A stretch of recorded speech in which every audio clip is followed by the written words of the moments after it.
अब देखिए ज़रा कांस्टेंट फंक्शन क्या होता है। कांस्टेंट फंक्शन मतलब एक फंक्शन है R to R defined by f of x is equal to k यानी कि कोई कांस्टेंट वैल्यू। ठीक है, अब यहाँ पे के कुछ भी हो सकता है, कोई भी रियल नंबर हो सकता है। सपोज हमने यहाँ पे एक कांस्टेंट फंक्शन लिया, example f of x is equal to 3। ठीक है, तो f of x is equal to 3 का मतलब ये हो गया कि वाई इज इक्वल टू 3। अब हम यहाँ पे ज़रा फंक्शन देखिएगा। इस y इक्वल टू 3 को पहले छोड़ दीजिए। यहाँ पे आपको याद होगा पिछले वीडियो में मैंने कहा था कि f of x is equal to, अगर फंक्शन इस तरीके से है 2x प्लस 3, अगर हमने कहा कि एफ ऑफ 1, तो जो x यहाँ पे है वही x यहाँ पे रखा जाएगा 2 इंटू 1 प्लस 3, यानी कि 2 प्लस 3 इज इक्वल टू 5। ठीक, तो हमको 1 पे क्या मिलता है, 5 मिलता है। अब यहाँ पे जो फंक्शन है f of x is equal to 3 और यहाँ पे इसकी जो प्रोसेसिंग यूनिट है इसमें x नहीं है, तो हमको वैल्यू कैसे मिलेगी, हमको वैल्यू ऐसे मिलेगी।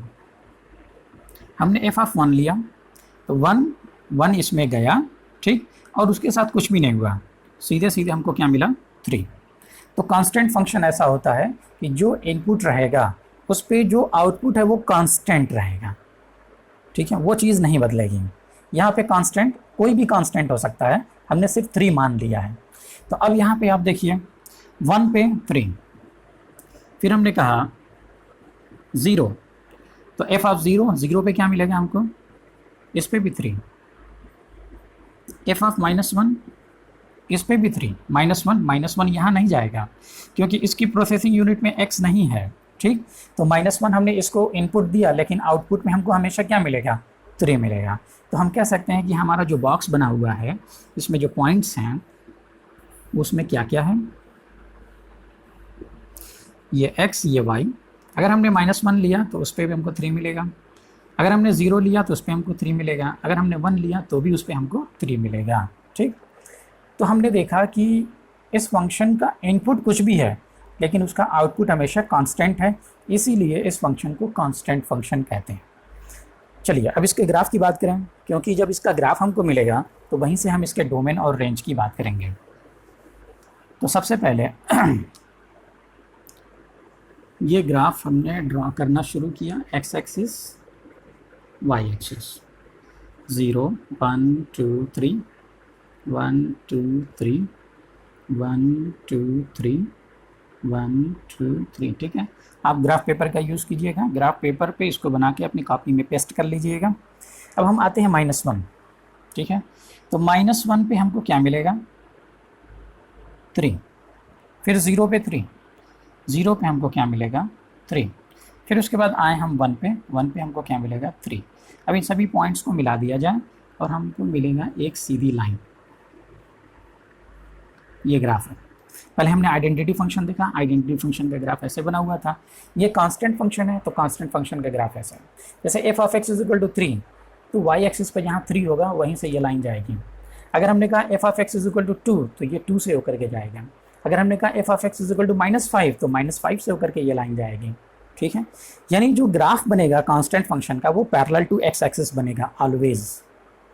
ठीक, चलिए अब इसके डोमेन और रेंज की बात करते हैं। ठीक है, जो सबसे अच्छी बात है, जो सबसे अच्छा है यहाँ पे, तो डोमेन हमको कहाँ मिलेगा, डोमेन हमको मिलेगा एक्स एक्सिस पे, रेंज हमको कहाँ मिलेगा, वाई एक्सिस पे। तो हम सबसे पहले डोमेन की बात करें। ठीक है, पिछले वीडियो में मैंने बताया था कि डोमेन के लिए हम कहाँ पे देखते हैं, एक्स एक्सिस को देखते हैं। अब इसी फंक्शन के लिए, यानी हमारा जो फंक्शन है, देखिए अगर हम यहाँ पे 0 लेते हैं तो 0 पे हमको एक पॉइंट मिलेगा, यानी ग्राफ हमको मिलेगा। 1 अगर हम लेते हैं तो 1 पे ये ग्राफ मिलेगा, ये ग्राफ हमको यहाँ पे ले जाएगा। ठीक है, तो 1 पे हमको एक आउटपुट मिलेगा। अगर हम 2 लेते हैं तो 2 पे ये ग्राफ हमारा यहाँ आएगा। ठीक है, 2 पे हम जाएंगे, हमको ग्राफ मिलेगा और ये ग्राफ वाई एक्सिस पे हमको यहाँ पे ले आएगा। कहाँ पे लाएगा, 3 पे लाएगा। 3 पे 3, -1 पे 3, -2 पे 3, -3 पे 3। ठीक है, अगर हम 0.5 लें तो 0.5 पे भी क्या मिलेगा, 3, 1.5 लें तो भी 3, 0.9 लें तो भी 3, 0.999 लेंगे तो भी 3। अब हम यहाँ पे ये देख रहे हैं कि एक्स एक्सिस के सभी पॉइंट पर आउटपुट तो मिल जाएगा। तो इसका मतलब ये हुआ कि एक्स एक्सिस का सभी पॉइंट इंगेज हो जाएगा।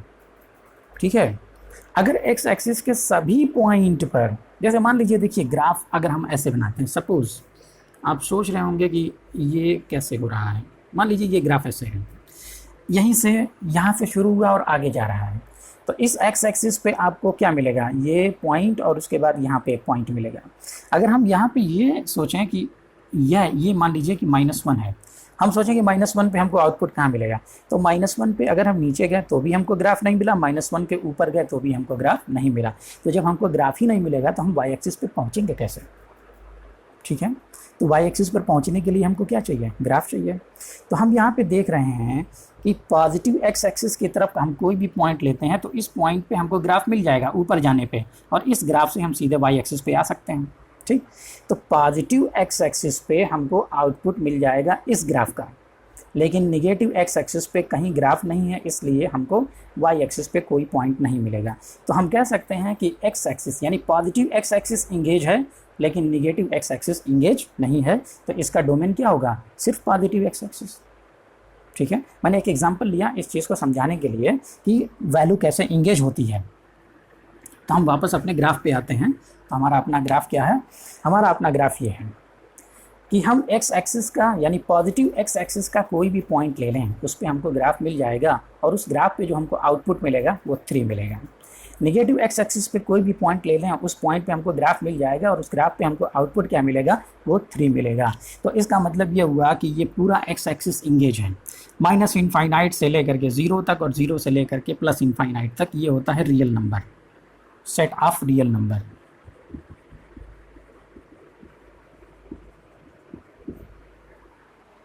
क्लियर? ठीक है, चलिए ये तो बहुत अच्छी बात है, आप समझ गए। अब हमको देखना है कि वाई एक्सिस पे हमको क्या मिल रहा है।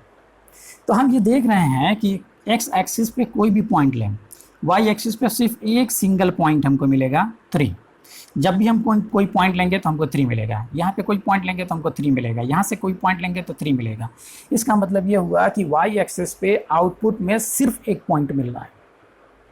यहाँ से भी बॉक्स जो हमने बनाया था उसमें से भी हमको क्या दिख रहा है कि y की वैल्यू सिर्फ 3 होगी, यानी आउटपुट में सिर्फ एक सिंगल पॉइंट।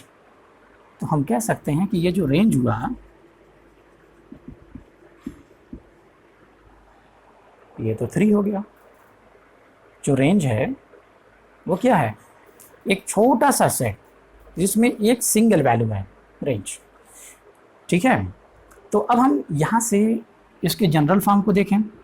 तो जनरल फॉर्म अगर हमारा है f of x is equal to k, तो इसका जो डोमेन होगा हमेशा रियल नंबर होगा, और जो रेंज होगा यही k। अब ये k कुछ भी हो सकता है। ठीक है, तो रेंज हमारा क्या होगा, एक सिंगल पॉइंट बनेगा। तो एग्जाम्पल के थ्रू हमने समझा कि कांस्टेंट फंक्शन क्या होता है और कांस्टेंट फंक्शन का ग्राफ कैसे प्लॉट किया जाता है।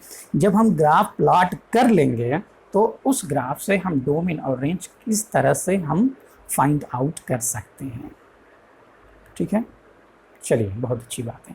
तो आपने देखा कांस्टेंट फंक्शन का ग्राफ, उसकी डिफिनेशन, उसका डोमेन और उसका रेंज। अब हम चलेंगे नेक्स्ट फंक्शन की तरफ। तो नेक्स्ट फंक्शन के लिए आप आएंगे नेक्स्ट वीडियो पे।